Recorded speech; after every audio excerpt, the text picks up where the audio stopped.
আসসালামু আলাইকুম সবাইকে। আশা করি তোমরা সবাই ভালো আছো। আজকে আমরা পড়ব প্রাণীর বিভিন্নতা ও শ্রেণীবিন্যাস। তো এই চ্যাপ্টারটা আমাদের জুলজির ফার্স্ট চ্যাপ্টার এবং এই চ্যাপ্টারে প্রাণীর বিভিন্নতা ও শ্রেণীবিন্যাস সম্পর্কে কথা বলা হয়েছে। এখন তোমাদের দেখতে হবে প্রাণীর বিভিন্নতা কি। তো আমরা আমাদের প্রাণীর মধ্যে অনেক ধরনের প্রজাতি দেখি না? একটা প্রজাতি আরেক প্রজাতি থেকে কিন্তু ভিন্ন। যেমন আমরা মানুষ, আমাদের বৈশিষ্ট্য একরকম। তারপর কুকুর, বিড়াল, পাখি ওদের বৈশিষ্ট্য একরকম। এইটাকেই সামগ্রিকভাবে বলা হয়েছে প্রাণীর বিভিন্নতা। এইখানে কোনো রকেট সায়েন্স নেই। আচ্ছা, এখন আসা হচ্ছে শ্রেণীবিন্যাস। তো আমরা তো দেখলাম আমাদের চারপাশে অনেক বিভিন্ন ধরনের প্রাণী আছে। এখন তুমি কি প্রত্যেক প্রাণীর আলাদা আলাদা করে বৈশিষ্ট্য জানতে পারবা? প্রত্যেক প্রাণীর কিন্তু আলাদা আলাদাভাবে বৈশিষ্ট্য জানা পসিবল না। তো আমরা কি করলাম, আমরা কতগুলো গ্রুপ করলাম এবং যাদের যে সকল প্রজাতির প্রাণীদের বৈশিষ্ট্য মোটামুটি সেম তাদেরকে আমরা একটা গ্রুপে রাখলাম। ঠিক আছে, তারপরে আমরা গ্রুপ এর একটা বৈশিষ্ট্য, সাধারণ বৈশিষ্ট্য সেট করে দিলাম। তাইলে আমাদের দেখো কি হলো, আমরা ফার্স্টে কি করবো, তাহলে আমরা গ্রুপের বৈশিষ্ট্যগুলো দেখবো, তারপর ওই গ্রুপের যতগুলো প্রাণী আছে সেগুলো দেখবো। তাহলে কিন্তু আমাদের দেখো একটা সেট আমরা বৈশিষ্ট্য পড়তেছি, মুখস্থ করতেছি, তাহলে কিন্তু আমাদের অনেক প্রজাতির বৈশিষ্ট্য কিন্তু আমরা জেনে ফেলতে পারবো। এই সহজ করার জন্য আমাদের আসলে শ্রেণীবিন্যাসটা আসছিল। আর এই অধ্যায়ে এই তো আমরা কিভাবে আমরা শ্রেণীবিন্যাস করলাম, কি ক্রাইটেরিয়ার উপরে শ্রেণীবিন্যাস করলাম এবং কি শ্রেণীতে শ্রেণী করলাম, সেটাই আমরা আলোচনা করব। আচ্ছা, প্রথমে আমাদের একটা এমসিকিউ দিয়ে আলোচনা শুরু করি। দেখো, আমরা বলছিলাম যে আমাদের অনেক প্রাণী আছে। তো এক্স্যাক্টলি সেটা কত? সেটা হচ্ছে উদ্ভিদের ক্ষেত্রে 2,70,000 ভাস্কুলার উদ্ভিদ, আর প্রাণীদের ক্ষেত্রে 15 লক্ষেরও বেশি। তো এটা এমসিকিউতে আসে। আচ্ছা, তারপর আসো আমাদের এই যে প্রাণীর বিভিন্নতা ও প্রাণীর বৈচিত্র্য। এখানে একটা এমসিকিউ আছে, এটা একটু দেখে নিতে হবে। তো সিকিউ আছে, সরি, এটা সিকিউর জন্য দেখে নিতে হবে। তো দেখো, পৃথিবীর সমস্ত জলচর, স্থলচর ও খেচর প্রাণীর মধ্যে, জলচর, স্থলচর ও খেচর, জলচর মানে যারা পানিতে বসবাস করে, স্থলচর মানে যারা ভূমিতে বসবাস করে, আর খেচর হচ্ছে যারা আকাশে উড়ে। তার মানে যত আমাদের চারপাশে যত প্রাণী আছে সব, কারণ সবাই তো কেউ না কেউ জলে বসবাস করবে, কেউ স্থলে বসবাস করবে, কেউ আকাশে উড়বে। তো আমাদের চারপাশে যত প্রাণী আছে তাদের মধ্যে যে জিনগত, প্রজাতিগত ও বাস্তু সংস্থানগত বিভিন্নতা দেখা যায় তাকেই বলা হয় প্রাণী বৈচিত্র্য। তো এই যে আমাদের বৈচিত্র্য, এই বৈচিত্র্যকে আমরা সব বৈচিত্র্যকে তিনটা বড় বড় ধাপে আমরা করে ফেলছি, ডিভাইড করে ফেলছি। একটা হচ্ছে জিনগত, একটা হচ্ছে প্রজাতিগত, একটা হচ্ছে বাস্তুতান্ত্রিক। তার মানে আমাদের চারপাশে যত প্রাণী আছে এই প্রাণীদের যে এই তিন ভাগে বিভিন্নতা দেখা যায় তাকে বলা হয় প্রাণী বৈচিত্র্য। এটা ইজি জিনিস। আচ্ছা, এগুলো একটু রিডিং করবেন। এখন আসেন প্রাণী বৈচিত্র্যের প্রকারভেদ নিয়ে। প্রাণী বৈচিত্র্যের প্রকারভেদ আমরা আগেই দেখছি। কয় প্রকার দেখলাম? তিন প্রকার দেখলাম। একটা হচ্ছে জিনগত বৈচিত্র্য, প্রজাতিগত বৈচিত্র্য আর বাস্তুতান্ত্রিক বৈচিত্র্য। তো আসেন আমরা একটা একটা করে পড়া শুরু করি। প্রথমে আমরা পড়বো জিনগত বৈচিত্র্য। জিনগত বৈচিত্র্য, তো জিনগত বৈচিত্র্য আসলে কি?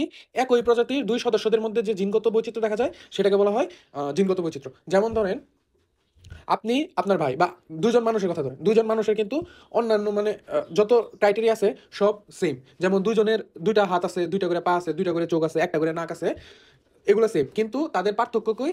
তাদের পার্থক্য হচ্ছে যেগুলো আমাদের জেনেটিক ইনফরমেশনের মাধ্যমে আসে। যেমন হচ্ছে ধরেন তার চোখের কালার, সেটা পার্থক্য হতে পারে, বা চুলের কালার সেটা পার্থক্য হতে পারে, তারপর উচ্চতা সেটার পার্থক্য হতে পারে। তো এগুলা কিন্তু আসে জিন থেকে।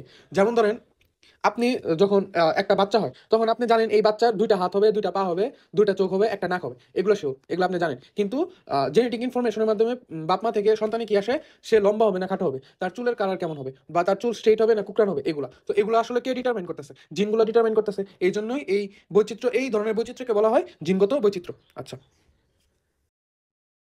আচ্ছা, এই যে এখানে ধরেন যেমন হোমোসেপিয়েন্স, মানুষ সবাই সেম, কিন্তু একজন আফ্রিকান কৃষ্ণাঙ্গ এবং অস্ট্রেলিয়ান শ্বেতাঙ্গর মধ্যে দেখেন তারা কিন্তু দুজনই মানুষ, কিন্তু একজনের স্কিন কালার কালো, আরেকজনের স্কিন কালার হচ্ছে সাদা।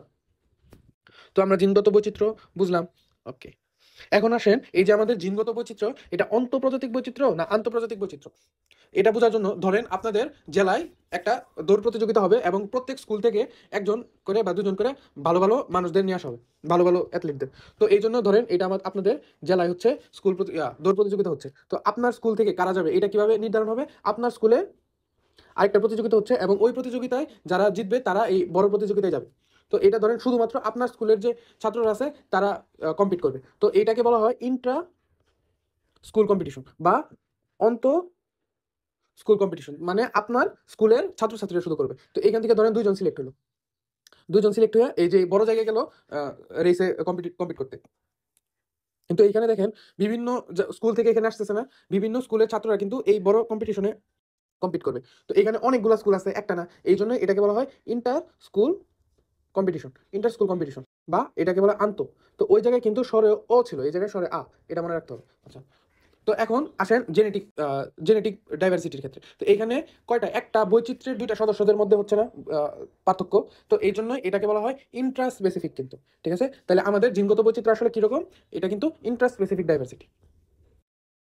তারপর দেখেন এখানে বলছে যে যে সকল প্রজাতির মধ্যে এই যে জিনগত বৈচিত্র্য কম, তারা কি করে, তারা কিন্তু ভালো করে টিকে থাকতে পারে না পরিবেশ।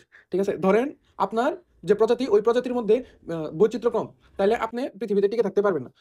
এটার পার্থক্য উদাহরণ হিসেবে ধরতে পারেন যে দুইটা প্রজাতি ধরেন, দুইটা প্রজাতি দুইটাই কি করে, দুইটা ধরেন 50 ডিগ্রি সেলসিয়াসের একটা জায়গা, সেখানে দুইটা প্রজাতি বাস করে। তো এক প্রজাতির মধ্যে বৈচিত্র্য অনেক, তার মানে কিছু কিছু সদস্য আছে যে 50 ডিগ্রিতে বাঁচতে পারে, কিছু কিছু সদস্য আছে যে একদম 0 ডিগ্রিতেও বাঁচতে পারে। আর আরেকটা প্রজাতির মধ্যে ধরেন কোনো বৈচিত্র্য নেই, তার মানে কি তাদের মধ্যে ওরা সকল সদস্য শুধুমাত্র 50 ডিগ্রি সেলসিয়াসে বাঁচতে পারে। তো হঠাৎ করে ধরলেন ওই জলবায়ু চেঞ্জ হয়ে গেল ওই এলাকার, তো 50 ডিগ্রি সেলসিয়াস থেকে ওই জায়গার এলাকার টেম্পারেচার চলে আসলো 0 ডিগ্রি সেলসিয়াসে। তখন কিন্তু দেখেন যে প্রজাতির শুধুমাত্র সকল সদস্য শুধুমাত্র 50 ডিগ্রি সেলসিয়াসে বাঁচতে পারে, মানে তাদের মধ্যে কোনো বৈচিত্র্য নেই, তারা কিন্তু বিলুপ্ত হয়ে যাবে। কিন্তু অন্যদিকে যাদের মধ্যে বিলুপ্ত ছিল এবং কিছু কিছু সদস্য 0 ডিগ্রি সেলসিয়াসও বাঁচতে পারতো, তারা কিন্তু সার্ভাইভ করে ফেলবে, অন্যরা মারা গেল তারা কিন্তু সার্ভাইভ করবে, এবং পরবর্তীতে কিন্তু তাদের প্রজাতি আর কি টিকে থাকবে, তারা ধীরে ধীরে পরবর্তীতে বংশ বিস্তার করতে পারবে আর কি।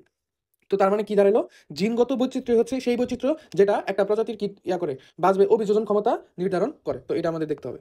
আচ্ছা, এখানে এটা একটু দেখছে, একটু রিডিং করে নেবেন। আচ্ছা, এখন হচ্ছে প্রজাতি বৈচিত্র্য, এটা আরো ইজি। তো দুইটা প্রজাতির মধ্যে যে পার্থক্য, সেটাকে বলা হয় প্রজাতিগত বৈচিত্র্য। যেমন মানুষ একটা প্রজাতি, কুকুর আরেকটা প্রজাতি, তো দুইটা প্রজাতির মধ্যে পার্থক্য আছে, ওই পার্থক্যকেই বলা হয় প্রজাতিগত বৈচিত্র্য।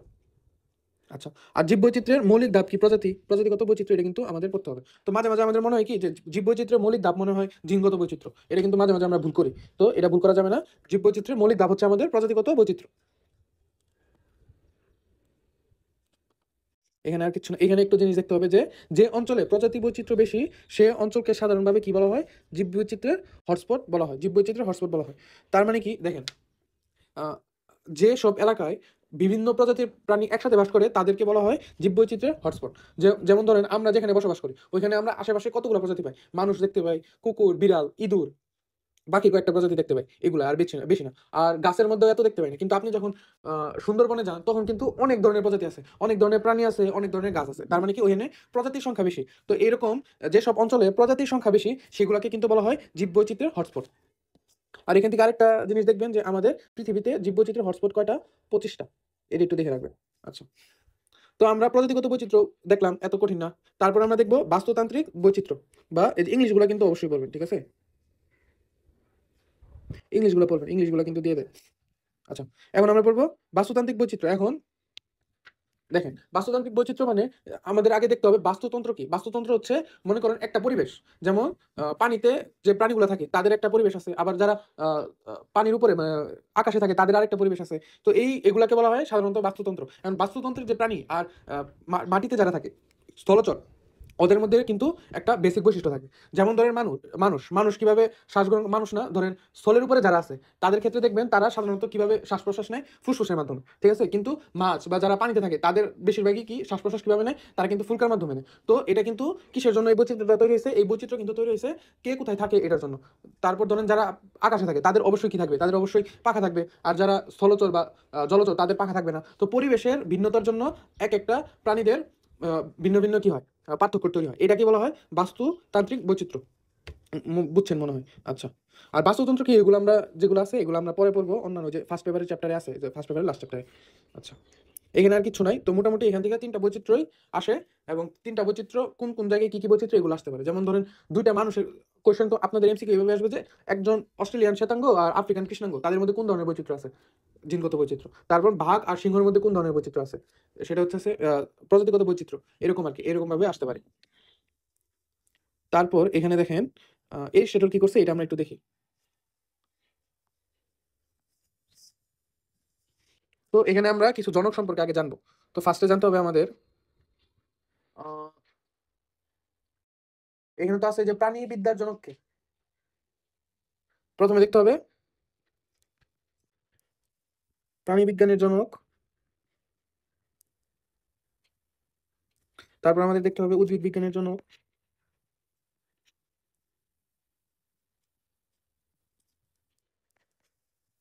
তারপর আমাদের দেখতে হবে জীববিজ্ঞানের জনক।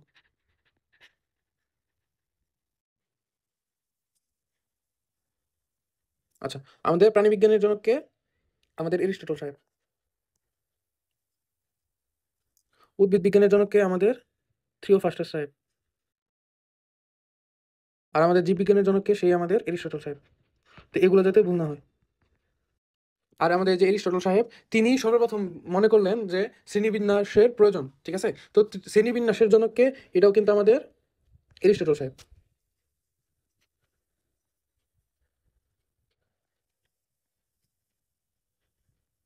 তিনি কি করছিলেন, তিনি আমাদের যে যত প্রাণী আছে এই প্রাণীকে দুই ভাগে ভাগ করছিলেন। একটা হচ্ছে ই নাইমা, আর একটা হচ্ছে এ নাইমা। তো ই নাইমাতে কারা রাখছিল, ই নাইমাদের রাখছিল হচ্ছে মেরুদণ্ডী প্লাস লাল রক্তযুক্ত প্রাণীদের। আর এখানে হইতেছে যারা মেরুদণ্ডী, বাকি সব মেরুদণ্ডী না বা লাল রক্তযুক্ত না, তাদেরকে রাখছিলেন এনাইমা। আর একটা জিনিস দেখবা, এনাইমা বলতে এখানে জীববিজ্ঞানী এ মানে না, ঠিক আছে? তো যাদের রক্ত লাল না বা মেরুদণ্ডী না, তাদেরকে কিন্তু এনাইমা। তো সর্বপ্রথম তাহলে আমাদের শ্রেণীবিন্যাসকরণকে আমাদের কিন্তু এরিস্টটল, এটা কিন্তু আসে, এটা কিন্তু আমরা ভুলে যাই, কনফিউজ হয়ে যাবে না। এই তো আমাদের প্রাণীবিদ্যার জনককে তাহলে আমাদের এরিস্টটল সাহেব। তিনি কি করলেন, লাল রক্তযুক্তদের ইনাইমা আর লাল রক্তবিহীন অমেরুদণ্ডী প্রাণীদের এনাইমাতে ভাগ করলেন। আচ্ছা, তারপর এই যে এনাইমা ছিল লাল রক্তযুক্ত মেরুদণ্ডী প্রাণী, তাদেরকেও কিন্তু আবার দুই ভাগে ভাগ করছিলেন। এক হচ্ছে ডিম্বজ, আর একটা হচ্ছে জরায়ুজ। ডিম্বজ মানে হচ্ছে যাদের ডিম হয়, ডিম পারে, যেমন হচ্ছে মুরগিরা কি করে, ডিম পারে। আর জরায়ুজ হচ্ছে যাদের সরাসরি বাচ্চা হয়, যেমন মানুষ তো ডিম পারে না, এরকম। আচ্ছা, তো এটা দেখবেন যে সর্বপ্রথম শ্রেণী বিন্যাস করেন কে, সেটা হচ্ছে কিন্তু আমাদের এরিস্টটল সাহেব।